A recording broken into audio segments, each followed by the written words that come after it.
వీడు దాడి ఘటనపై పోలీసుల దర్యాప్తు కొనసాగుతోంది. డిప్యూటీ స్పీకర్ రఘురామకృష్ణరాజుపై దాడికి యత్నించిన 57 మంది నిందితులపై పోలీసులు కేసు నమోదు చేశారు.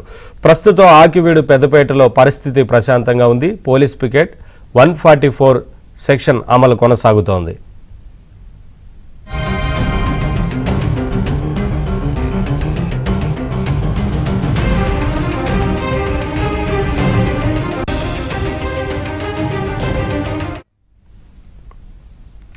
అప్డేట్స్ మా కరెస్పాండెంట్ రాంబాబు అందిస్తారు.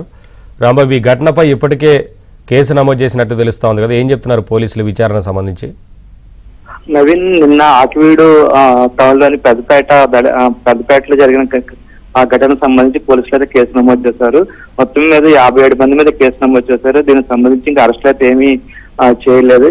విచారణ అయితే పూర్తి స్థాయిలో చేస్తామని చెప్పి అంటున్నారు. ఈ రోజు ఉదయం నుంచి మాత్రం విచారణ అయితే వేగవంతం చేశారు. ఎందుకంటే డిప్యూటీ స్పీకర్ రఘురామకృష్ణరాజు మీద ఏకంగా దాడికి యత్నించడం సాధారణ విషయం కాదు. ఎంతో పకడ్బందీగా ఒక ప్లాన్ ప్రకారం ఇదంతా జరిగిందని చెప్పేసి పోలీసులు భావిస్తున్నారు. అంతేకాకుండా అసలు ఎవరైతే రఘురామకృష్ణరాజు రక్షణగా ఉన్నారో వాళ్ళ మీద కూడా వాళ్ళు దాడి చేస్తారంటే ముందు ఒక ప్రణాళిక ప్రకారం వచ్చారని చెప్పేసి పోలీసులు అయితే అంచనా వేస్తున్నారు. అసలు దీని వెనక ఎవరున్నారు, ఇదొక ఉద్దేశపూర్వకం జరిగిందా లేదా, దీని వెనక అసలు కుట్రదారులు ఎవరున్నారు అనే కోణంలో అయితే పోలీసులు అయితే విచారణ అయితే చేపట్టారు. ఈ సాయంత్రంలోపు ఈ విచారణ కొలికి వచ్చే అవకాశం ఉంది.